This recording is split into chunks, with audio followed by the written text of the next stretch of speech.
Everybody ready? Great. Hi, we're, I think, just about right on time. Thanks for coming today. This is the Virginia Festival of the Book. Yay! And this panel in particular is on frontier stories, investigating and looking at race, sex, gender, and women. I'm looking very forward to this. My name is Matthew Gibson. I'm the Director of Digital Initiatives at the Virginia Foundation for the Humanities and the editor of Encyclopedia Virginia, which you can visit if you go to encyclopediavirginia.org. Let's see, a couple of housekeeping items before I introduce the panelists. Please silence your cell phones. Take it out right now. Open it up. Click silence. Okay? If you don't have to turn them off necessarily, but if you tweet, feel free to use the hashtag today of VA Book 2015 to tweet about the exciting things that our guests are going to talk about today. Thanks again to the Virginia Foundation for the Humanities, which supports the Virginia Festival of the Book. And, of course, the festival itself is free of charge, but not free of cost. Please remember to go online and give back, or pick up a giving envelope from the information desk at the Omni and support your festival so that we may sustain it for many years to come in any way you can. Evaluations. To help make the festival as good as it can be year in, year out, we rely on these evaluations, which you can find by the nice young woman at the back door with the yellow paid paper.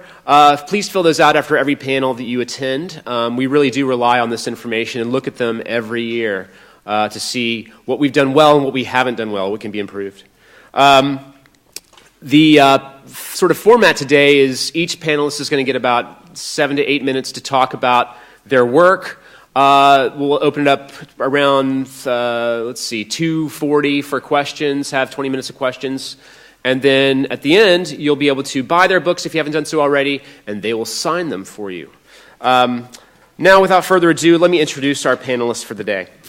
We have first, and they're going to be speaking in this order, Thomas Foster, who is a professor and chair of the history department at DePaul University, where he specializes in early America, gender, sexuality, and cultural studies.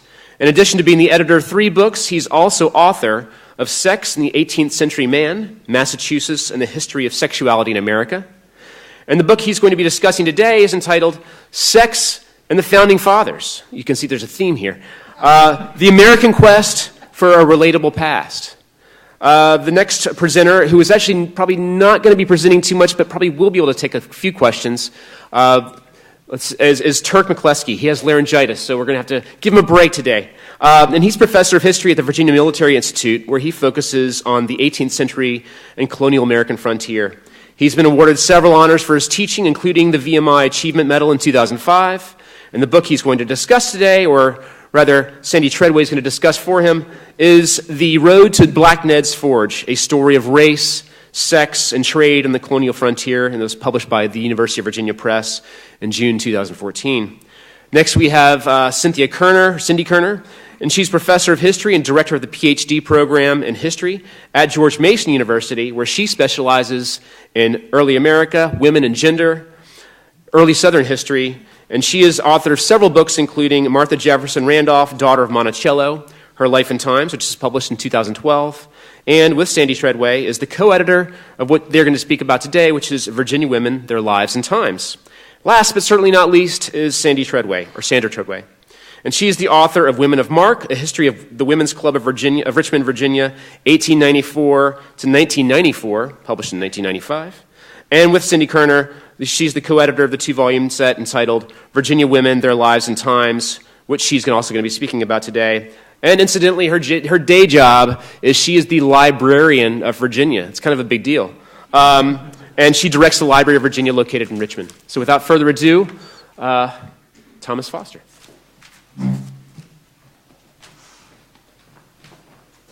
Thank you all for coming today. I'm sorry that I brought Chicago weather with me, but I hear it's going to change tomorrow. I have 6 minutes, I think, so I'll try to be fairly concise. Sex and the Founding Fathers is a book about the changing stories that American popular culture has told about the intimate lives of the Founding Fathers from their lifetimes to today. So it's not a book about the sex lives of the Founding Fathers. It is, in fact, a book about the subtitle of the book, which is The American Quest for a Relatable Past. In the book, I argue that sex and intimacy and personal lives, those things have been used as a bridge, really, to the 18th century as a way to make the men appear accessible or relatable, as the subtitle uses. And human is another way, actually, that authors often write about intimate life as a way to sort of bridge us to the 18th century. As an historian of sexuality, I would argue that there are really two big problems with that approach. And the first is simply one of evidence, and that is for most of the Founding Fathers that I write about, we really don't have the kind of evidence that we need for a lot of the claims that we like to make about the Founding Fathers' private lives. And so we end up in the territory of things like myth, and even fantasy in some cases. I look at popular culture, so I'm not talking about academic historians for the most part in the book. The second big problem really is that sex is really the last thing you could use as a bridge to the 18th century, because once you're in that territory, you suddenly are confronted with an extremely foreign past and extremely foreign individuals. If you think about understandings of the body or of marriage or of love, or reproduction, or even sexuality. All those things are incredibly different in the late 18th century than today. So in fact, when authors mobilize those aspects of their lives, they're typically doing so in a way that's slightly anachronistic. It's often twisted for contemporary readers. And so one thing I argue in the book is that the stories ultimately change over time because each generation is in fact crafting founders' private lives in their own vision, in their own style for that particular period. So we end up with fairly dramatic change in the, to give you a sort of a broad overview, the 19th century, of course, emphasizes domesticity. In the early 20th century, we can see Freud's influence, and there's a sort of a new interest in early loves of the Founding Fathers, crushes that they have before marriage, things that point to a healthy sexual development, a healthy romantic interior life. And today, basically, I argue things just sort of are allowed to all hang out, basically. So there's, to put it more formally, there's a broader interest in varieties of sexual expression. There's a broader interest in human frailty, might be another way that people talk about it. The book is arranged with 6 chapters. Each chapter focuses on one individual. So there's a chapter on George Washington, one on Jefferson, Adams, Hamilton, Franklin, and the book ends with Gouverneur Morris. I brought a couple of images. I didn't look at the clock, so I have no idea where I'm at, but I know I'm a fast speaker, so I must be okay. I brought a couple of images of Washington, actually, just to wrap up, and then I'll leave plenty of time for Q&A at the end. The first one is from 2008. This is called Campy Washington. Both of these images, I should have prefaced this, are of George Washington in a dress. So this is a mural that's in Cincinnati. Has anyone seen this in Cincinnati by any chance? I actually went to Cincinnati this past weekend for the very first time, saw it in the flesh as it's not, since it's a mural. But I was very glad to see it in person because online I couldn't find the artist's name, and I was finally able to see a plaque in the corner and try to get in touch with the artist, which hasn't happened yet. My take on the mural is that it's in fact not poking fun at George Washington, but poking fun at us, at our own reverence for his hypermasculinity, and it's juxtapositioning this idea of Washington as the last person you could imagine dressed this way. The other image is of Washington in a dress from 1783. And I think the two together sort of illustrate there's a long history here of sexualizing the founders. The caption there is Mrs. General Washington, and in fact this has been misidentified as an engraving of Martha Washington, but it is in fact George Washington in a dress. Here this is clearly done to emasculate him and to denigrate him. It's, as I mentioned, it's 1783, so it's before the war actually ends. It's early 1783.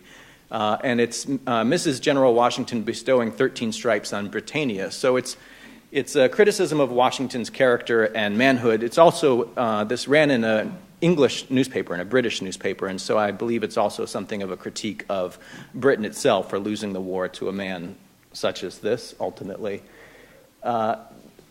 The reason I can say now with some confidence that in fact this is George Washington and not Martha Washington as it's been misidentified is there is a satirical article that goes with it. It appears in a satirical newspaper, and the article claims in fact that George Washington is of the female sex. It puts female sex in all caps, and it says that, in fact, he and Martha have an arrangement that their marriage is this sham marriage, and essentially they are two women living together, and it praises Martha for her chastity. So this is the kind of satire that's typical of the late 18th century. And I wanted to include this lest you think this kind of sexualizing and racy talk is really just stemming from 2008, which was the previous image. And in fact, there's quite a long history of talking about their private lives in public in various ways. I think I'll end here so that there's plenty of time for a discussion. Thank you.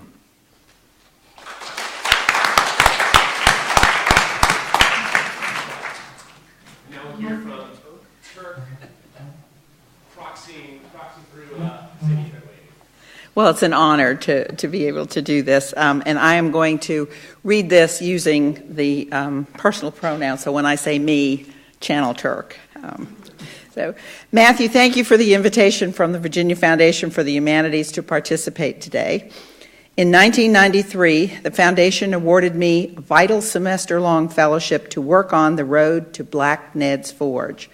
I'm greatly relieved to at last justify the Foundation's long patience.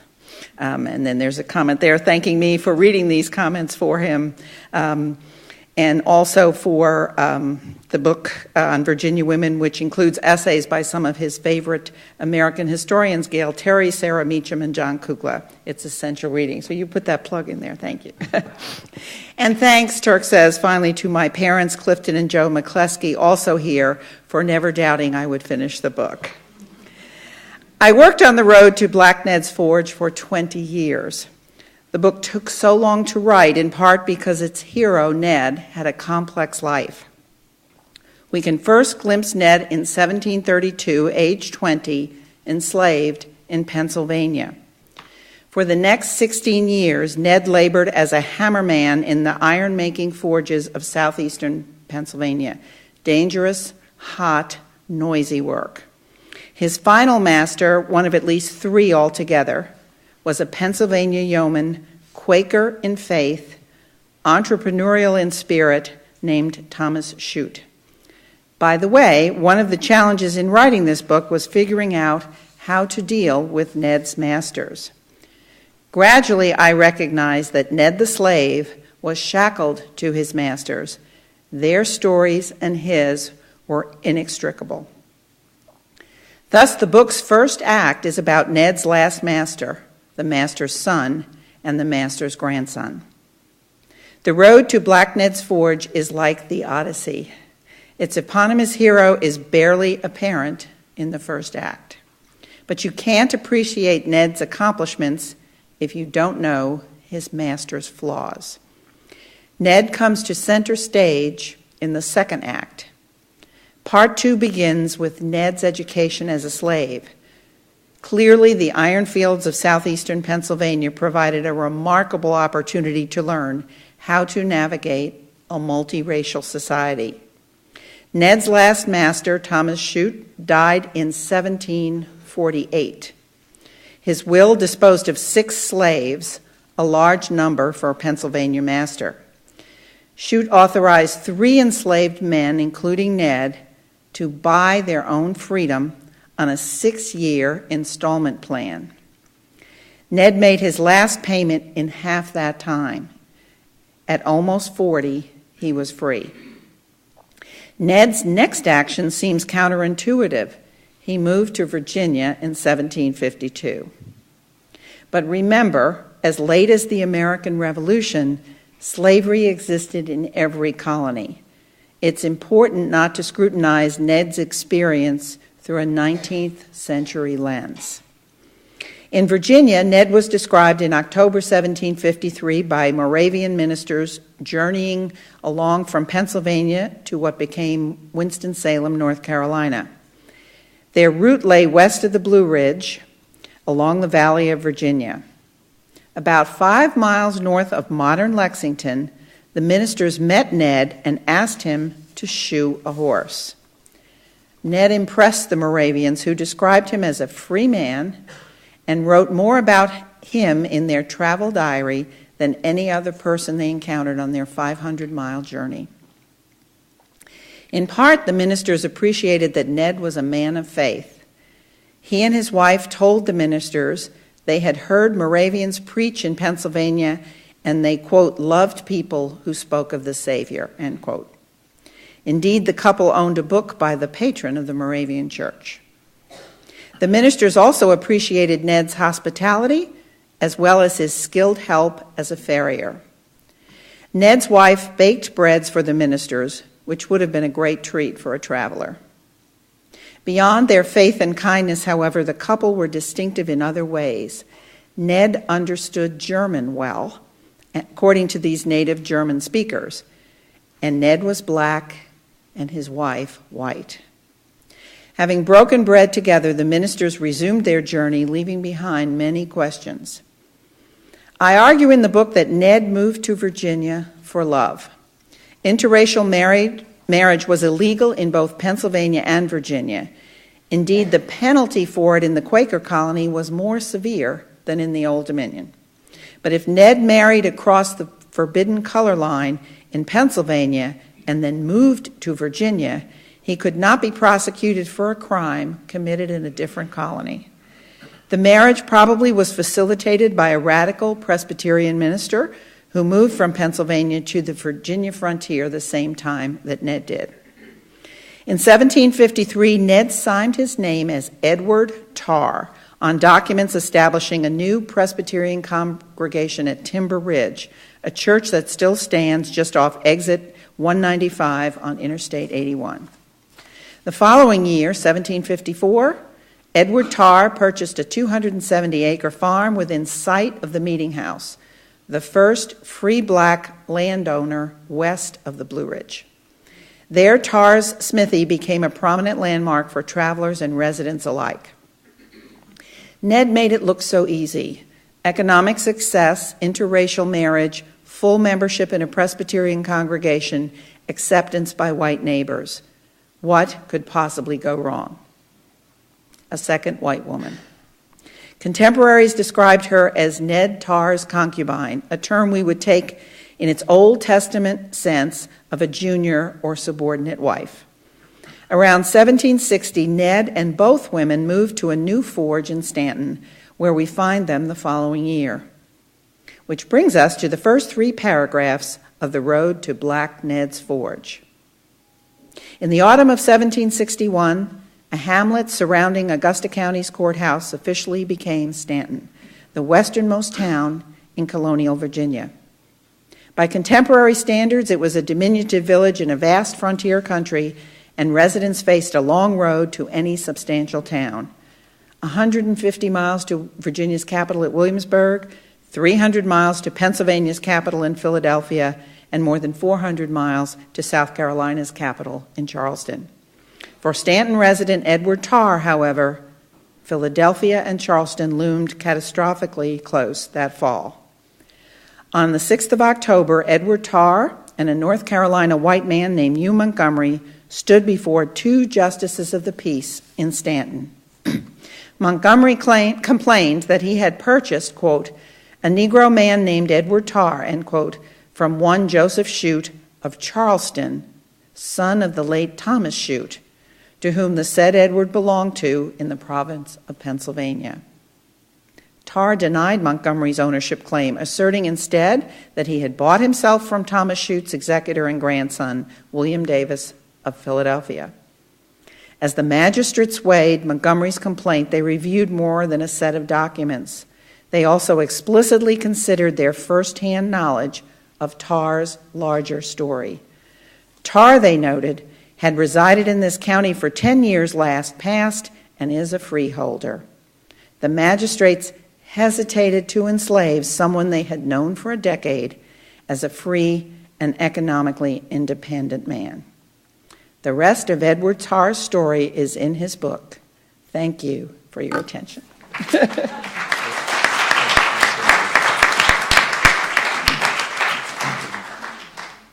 I guess I'll switch gears now.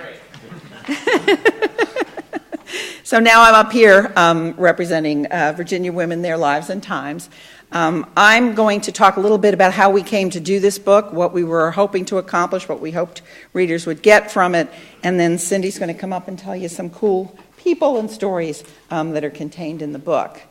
For those of you who may have taken a look at the book and may be familiar with Southern women's history, you may know that this is a volume in a series that the University of Georgia Press launched a number of years ago called Southern Women, Their Lives and Times. And the goal is to have at least one volume, and for some states, including Virginia, there will be two, telling the story of the women of those states through biography. And when they asked Cindy and I to do the book, I think I can speak for myself, but I know that I agreed because I know I would be co-editing with Cindy. When you do something like this, you've got to work with somebody you trust implicitly and that you know thinks about things kind of the way you do. And probably the most fun part of doing this book was in sitting down and saying, okay, who should we put in it? How do we put this together? Again, if you know Southern women's history or Virginia women's history, you know there's been a tremendous amount of scholarship done in the last 25 years. We know so much more now than when I was here as a graduate student at UVA. It's mind-boggling. But what has always impressed me is still how little of that information and the stories have made their way into textbooks and classrooms and certainly into the minds of the general public. One of the other things I do in my day job is I have the sometimes delight and sometimes agony of serving on a commission that's working on erecting a monument commemorating 400 years of women's accomplishments in Virginia that will go right in the heart of Capitol Square. It's something I never thought I'd see in my lifetime. But as I've worked with members of the commission to talk about who should be depicted on this monument and how should it go, the place I'm coming from is how much we know. And the place most of the other commissioners are coming from is they can think of 5 or 6 Virginia women of any note or accomplishment that ought to be there. So there's still this huge gap, I think, between what historians have been doing and what the general public and even students know. So that was something we kept in mind as we started this, what will ultimately be 2 volumes, is we wanted not to assume that people knew about even famous Virginia women, but we also wanted the readers of the book to understand that you don't just have to be someone notable, somebody who has done something that would have gotten into a newspaper or been had some sort of notoriety or fame, but that women who lived ordinary lives often made as significant accomplishments to our Commonwealth's history as those that didn't. So we really wanted to have a balance in the book. And we wanted to do a book that would appeal and be useful for teachers so that they could use it as a text in classrooms from really high school on through college. We wanted it also, though, to be accessible to a general reader. So that meant, the essays couldn't be but so long. The language had to be jargon-free, and really they had to be well written so that a general audience could pick them up and really enjoy them. Yet we also wanted scholars and our fellow historians to use the book and to find things in it that they didn't know or that they could find useful as well. So that may sound simple, but it's really a challenge to do all of those in one text. We certainly tried really hard not to have, knowing this would be 2 volumes, the Civil War be the dividing point between the 2 volumes, but it proved to be almost impossible, just because of the justice we wanted to do to the very early period of Virginia history. It kind of meant that the text would fall out there. But what we've done is end the book in Volume 1, and when Volume 2 comes out, you'll see start that one with essays that do transcend that period and talk about women that were alive then, but also their story goes on into the post-war period. We wanted to show in this book how the experiences of Virginia women really varied by race, by class, by age, by marital status, by sexual orientation, and across space and time. We wanted geographical balance because, inevitably the history of the state kind of tilts toward the east, where Richmond is and Williamsburg was and Jamestown. So we really wanted to make sure that other parts of the state could find women from their areas in the volumes as well. And yet we were also constrained somewhat by what sources are out there and what the sources will tell us. So, for example, we'd love to have a few more African American women in Volume 1. But if you're doing biography, you need a certain amount of critical sources to be able to do that. And so we do have some, but not quite as many as we like. And we've probably got one or two, and Cindy can comment on this when she comes up, more widows in the 18th century than we would like, because they left records. Once a woman was widowed, she had control of property. She could make her own decisions. She could be an actor. She could be involved in transactions and so forth. So we have a lot more records for women in that status. The length of the book kind of limited us. You can only go so long. So there are 17 essays in the volume. But together we hope they suggest and speak to the diversity of women's experience and the ways in which knowing these women's stories really changed the meta-narrative for the way we look at Virginia history and American history.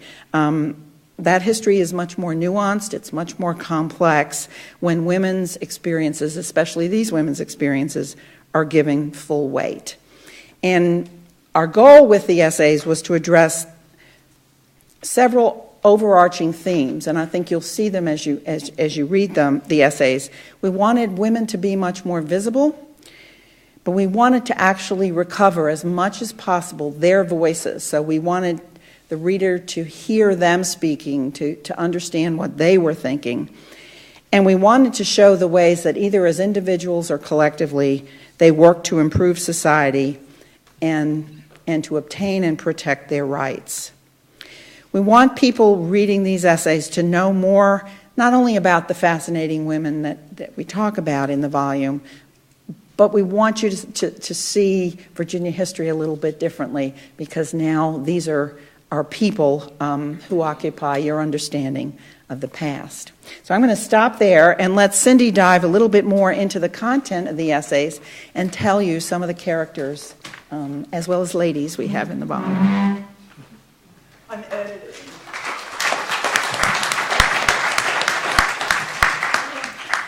We put together our talks sort of separately, and I'm like crossing out stuff that she said that I was going to say. That's okay. 17 essays, 19 women, 7.5 minutes. So it's a good thing I talk fast, too. We've got a witch. We've got a slave trader. We've got 2 Indian chiefs. We've got a heroically litigious African-American woman, free black woman. We've got the printer/publisher of one of 2 of Colonial Williamsburg's Virginia Gazette newspapers. We've got 2 business-minded colonial widows. We've got the frontier legend, Mary Draper Ingalls, captured by Indians, walks home hundreds of miles, the whole deal. We've got a very important Methodist woman who was the sister of Patrick Henry. We've got Harriet Hemings, who was Thomas Jefferson's daughter. We've got Jefferson's favorite granddaughter, Ellen, who left Virginia and moved to Massachusetts. We've got Dolly Madison, the first lady, the first real first lady with a capital F and a capital L. We've got the founder of Richmond's Female Humane Association for Orphan Girls, orphanage in Richmond, that was founded in the early 19th century. We've got 2 Virginia anti-slavery activists, a Union spy who was based in Richmond, a Southern belle who became a Yankee's wife, and finally, the woman who ran the Confederacy's most successful hospital. So we got a lot of really cool people in our 17 essays. And as Sandy said, we really tried to be representative. I'm an early American historian, so I'm like, damn it, we need people from the 17th and 18th century, and we've got them. Some of the other states don't, so I'm really proud that we do. But, there is this problem, as Sandy said, with sources. We have 2 African-American women. One is this woman, Terry Schneider, that Terry Schneider wrote about, this incredibly litigious woman named Jane Webb. And the other one is Harriet Hemings. Why do we know about these particular African-American women? Well, we know about Webb because she was always like at court and court sleeve records.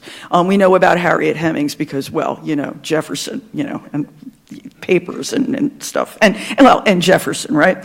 So, I mean, one of the things that I would want to tell you about these essays, that although we really hope that they're fun to read, the highest accolade that I can give to a book is to call it beach reading. I aspire to this book to be beach reading. I think you could read one of these essays and say, okay, that's cool. Now it's time to go in the ocean and come back. I think you could do that. But they are scholarly essays as well. A few of the women in our book are famous. Dolly Madison is clearly very famous. Elizabeth Van Lew, the Union spy, has had a fine biography written about her, so she's pretty well known. Edie Turner, who was the female chief of the Nottoway Indians, she's pretty well known as well. But one of the things that is really striking to me, if you look at the table of contents of our book, aside from maybe those three women, you'd be kind of like, who are these people?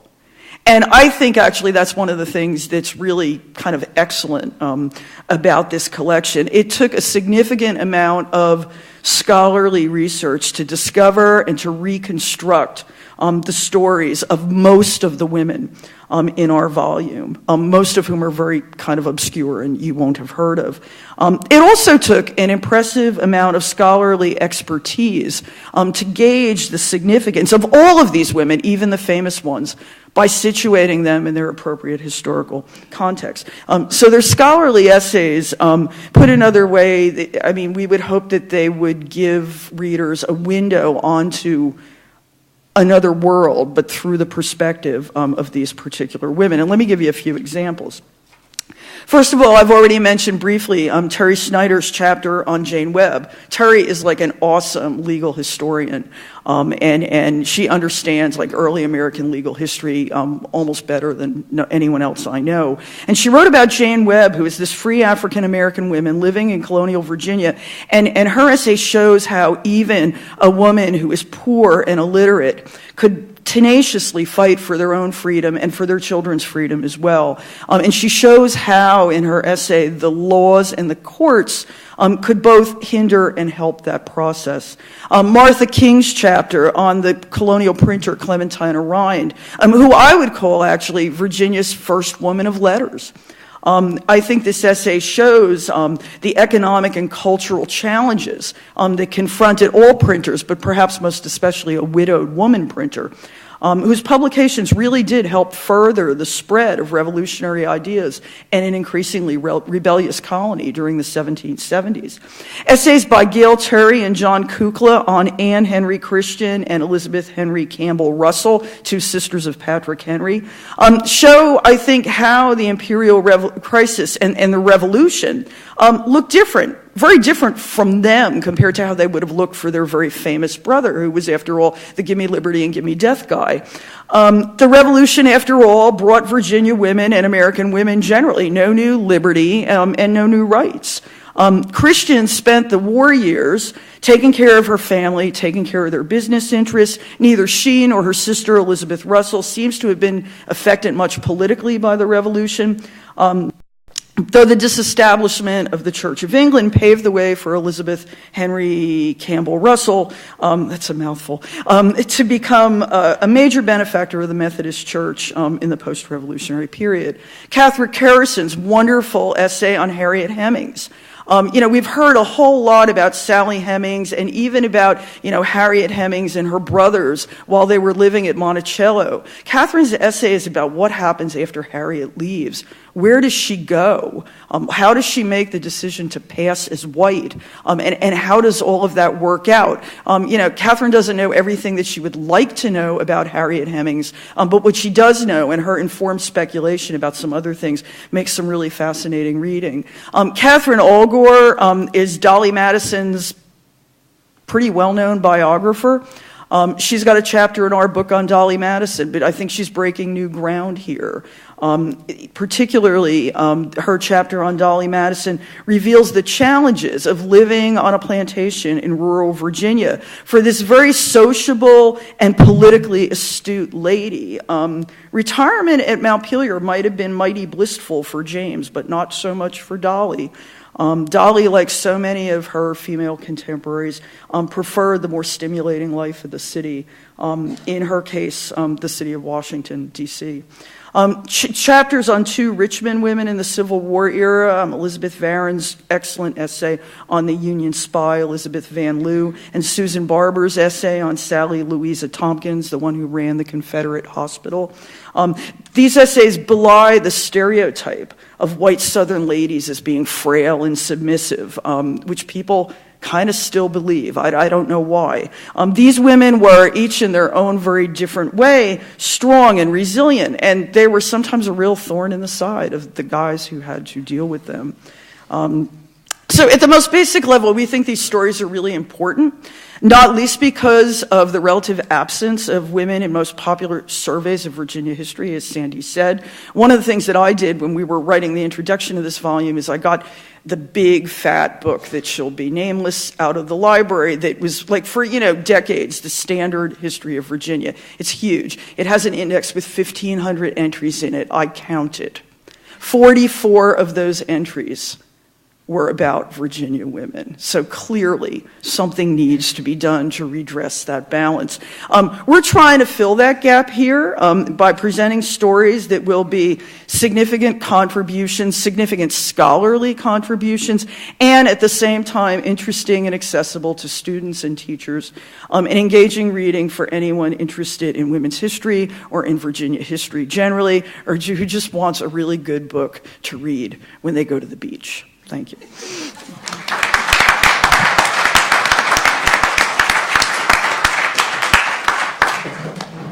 Thanks very much to all of you, and I'd like to open it up to the audience now for questions for any of our panelists. No questions at all.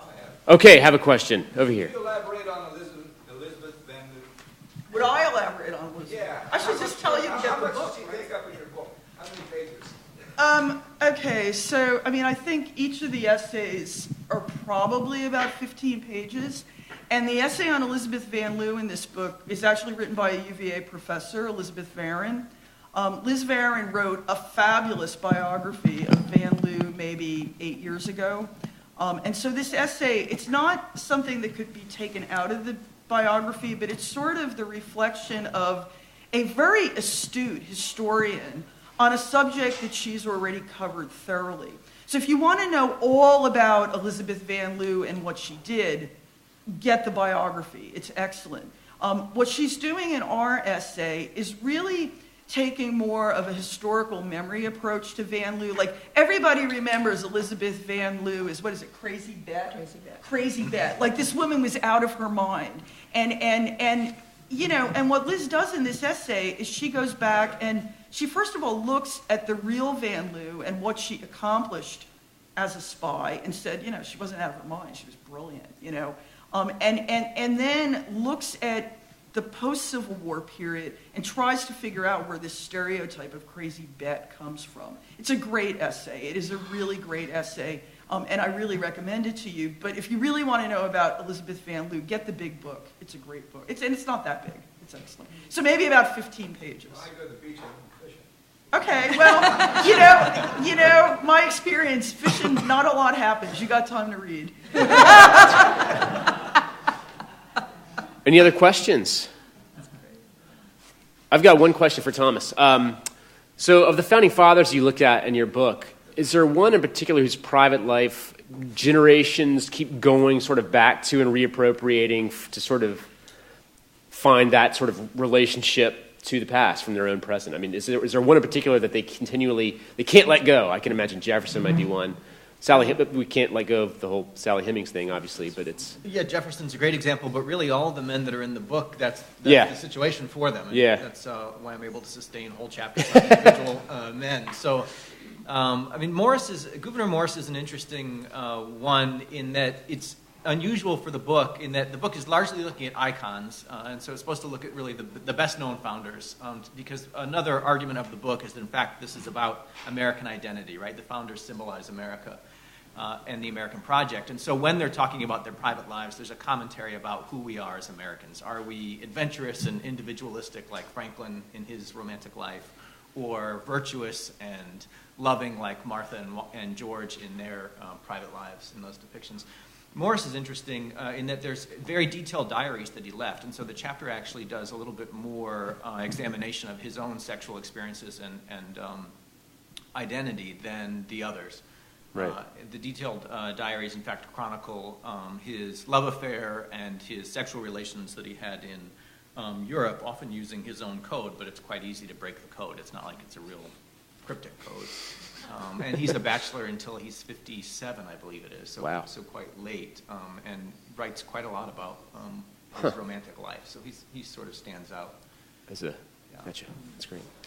And if you're able to talk, Turk, one question for you. I mean, I think what fascinates me about your book and what you've brought to light here is just, the fact that you have this interracial marriage, and then, you think, I don't know, however many centuries, a couple of centuries later, you have Loving v. Virginia, and it's just like a complete sort of turn on its head kind of thing where, you get this frontier which enables, I guess, that kind of relationship to go relatively unfettered, with the exception of sort of being trying to be impressed back into enslavement. But do you see, like, what is it? Just the fact of the frontier that allowed that to happen, or was it different laws that were enabled that kind of relationship, or lack of laws at the time?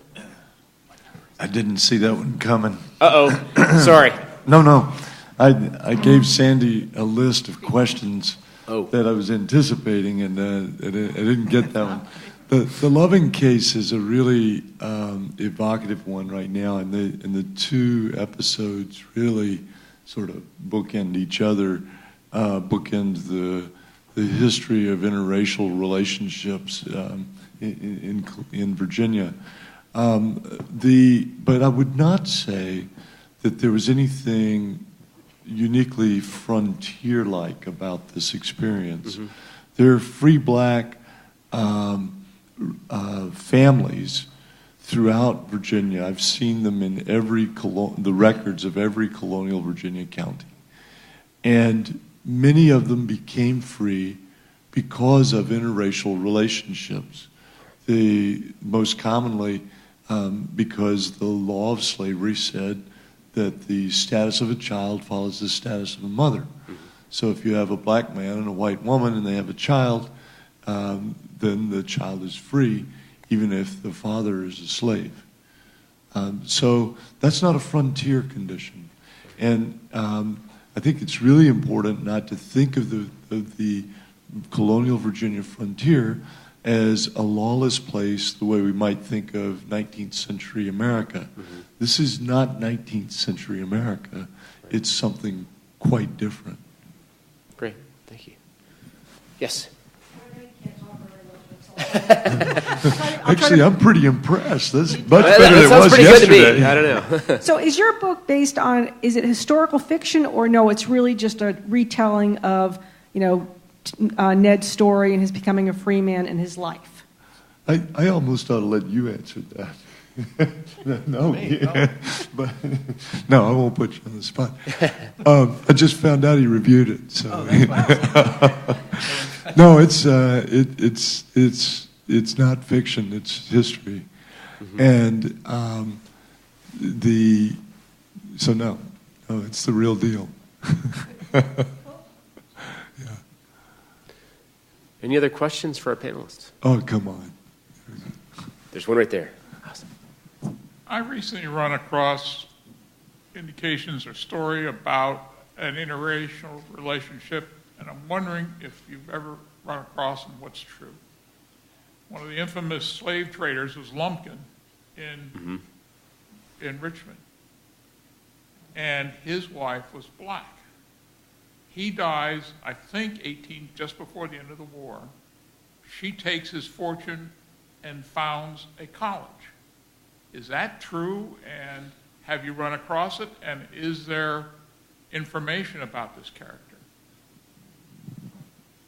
I know a little bit about it being from Richmond, and yes, I don't know about the college part. Could well be true. That part I've never heard, but the fact that she inherited everything and it was quite a fortune is absolutely true.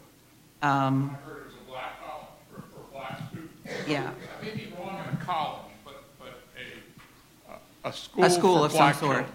Yeah. That part of the story I'm just not familiar with, but that doesn't mean it's not true. But certainly the other part is true. It sounds like a fascinating character. Yeah, and actually, Lumpkin is the subject of a lot of historical interest now because Richmond, the African American community and the Richmond community is trying to recreate the site and the location of the slave trade section of town, which the interstate system has almost obliterated. But the site of Lumpkin's jail is an archaeological site now, and all of that. So I think there'll be a lot more to come out about it.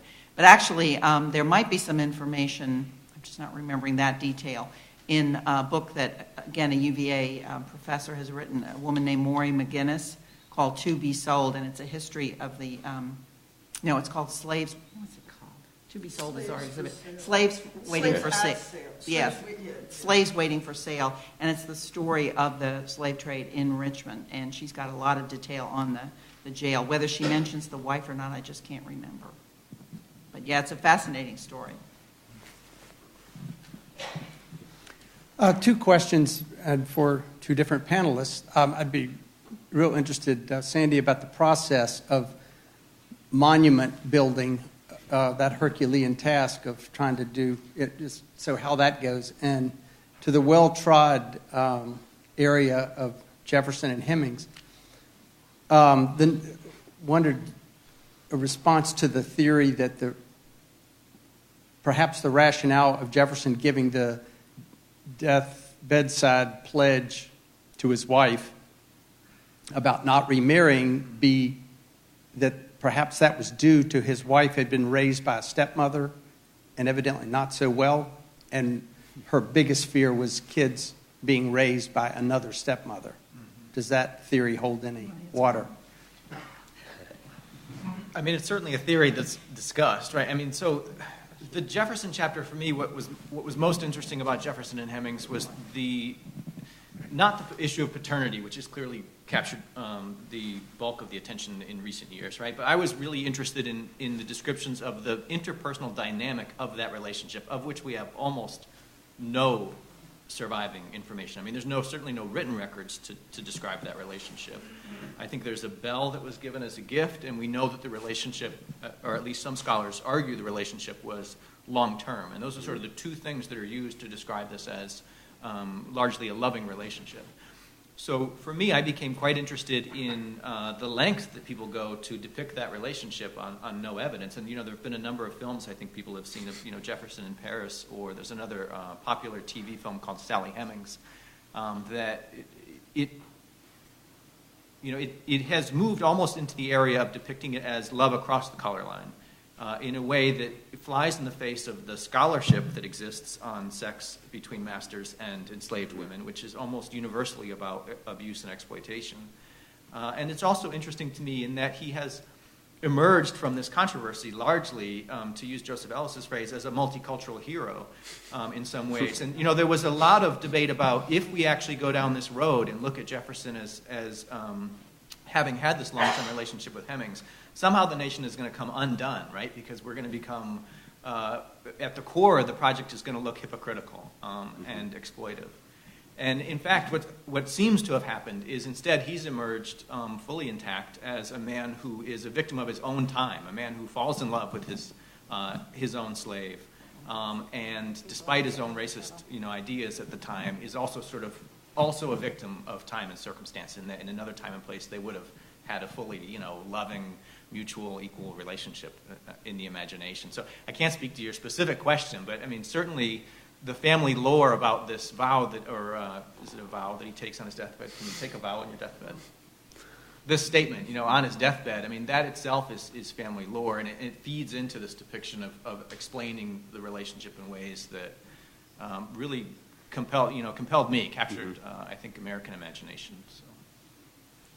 And I'll just say a word about the question on the monument. I mentioned that more because it intrigued me to see how much I thought I knew from all the reading I'd done of historians, and how little that had really penetrated the consciousness of a lot of other folks. But this monument is I don't know if you're familiar with Capitol Square and the monuments that are there, but they're all, with one exception, they are monuments to great old white men. The one exception is there is one to the civil rights movement and to the young students who led that movement in protesting the closing of schools in Prince Edward County. But this monument was conceived not to be to a woman or a particular woman, but to be one that would represent women over the 400 plus years of history.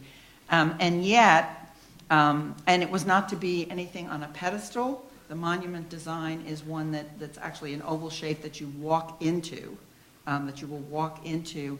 There will be figures depicted there, and because all the advice that the commission got was you do need something to visualize rather than something abstract. So deciding there will be 12 figures, and deciding who those 12 individuals should be was one of the most, I can tell you about it after the session if you like, just an amazing process. But it's a very representative group of women, some well-known, some not. There will also be other names etched on a glass wall. And then, as I've argued for and they've agreed to do, this is still just the tip of the iceberg. So there needs to be a website that's going to have so much more information, so that people don't think these are just the only women we should remember from Virginia's history. Well, the thing that I think is remarkable about this, I mean, yay, women get a monument. But could you imagine the conversation if someone said, we really need to have a monument to Virginia men? Mm-hmm. What does that even mean, right? I mean, and so the whole idea that the genericness of women, right. I mean, it's just mind-boggling, which I guess is one of the reasons why it took so long to figure out that, okay, we do need representative people, and who are those representative people going to be? Oh, yeah, let's have a monument to men. What is that? Is it a guy on a horse, or is it a Arthur Ashe with the tennis racket, or is it? It blows my mind.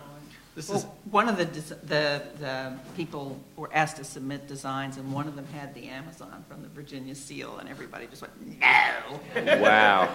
This is a fascinating issue to me, and I'm so glad to be on this panel. I have a book, actually, since we're plugging books, out today called Women in Early America. It's an edited volume with NYU Press.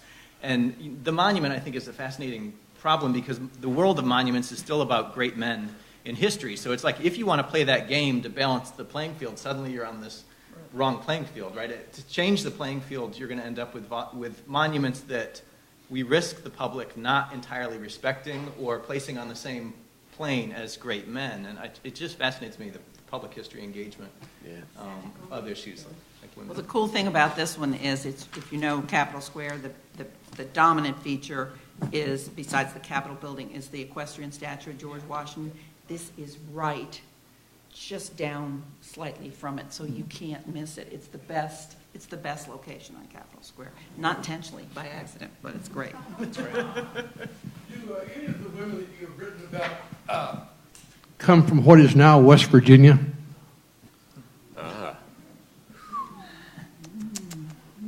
No, West Virginia was Virginia for a long, long time. Yeah, we've got there's a map at the beginning of the book which shows the places where they're from, and we have a surprising number of them from Western Virginia, but I don't think any of them fall into the counties that eventually become West Virginia. And part of the reason for that, I mean, again, is mostly sources. I mean, the people that we have from Western Virginia, two of them are Patrick Henry's sisters, who we know about partly because they were Patrick. That's not why they're important, but that's why we have papers for them. And then the other one that comes to mind is Mary Draper Ingalls. Mm-hmm. And we know about her because of the captivity narratives that are written about her in the 19th century. And so a lot of what the chapter about her is about is sort of this history and memory. How is this woman remembered? And how does that really stack up to what her life must have been like? So I'm sorry, no. We really did try to be representative, but I guess we blew it on Westford. And there's no hope for volume 2, right? Because that's right. post-1860. There weren't that many people over that part of the country anyhow. Well, there you go. Oh, no. They also get sensitive. If we today claim one of their figures, they get a little sensitive. So, We have time, I think, for one more question. Go ahead. I wonder if any of the researchers have a story that when you were doing your research, it was just mind-blowing, and it became the anecdote that you would tell me if we were having cocktails. That's a good question. you got one. Go for it. Okay, so a lot of the research on Edward Tarr started out in the basement of Augusta County Courthouse, which is a dank, dim, kind of scary place. And I was working down there one afternoon. It's not climate controlled to this day. And it was hot, and I was tired. I was starting to fall asleep, standing up. And I just said, okay, I've had enough. I'm going home. And the records I was working in were in this drawer, these county clerk file drawers for the loose papers on cases. In those days, the papers were bound together in these bricks with this old cotton tape. And there was an order to them. I mean, it was a legitimate filing system, but these bricks of papers were in these spring-loaded drawers, and they were kind of compressed to hold them together.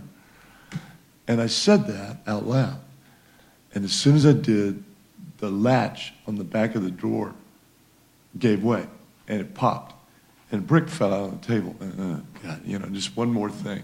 Just life's not hard enough. And I picked it up, and the outside piece of paper folded up on it, the case file, was for Edward Tarr.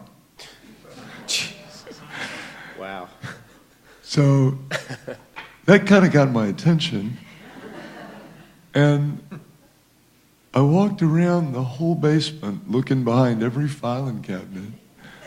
And I said, Ned? That's great. This would be a great time.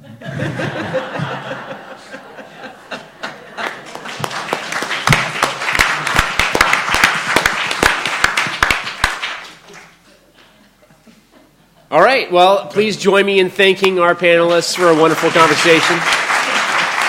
And don't forget to buy their books and get them signed. Take care. See, you did it. I did it.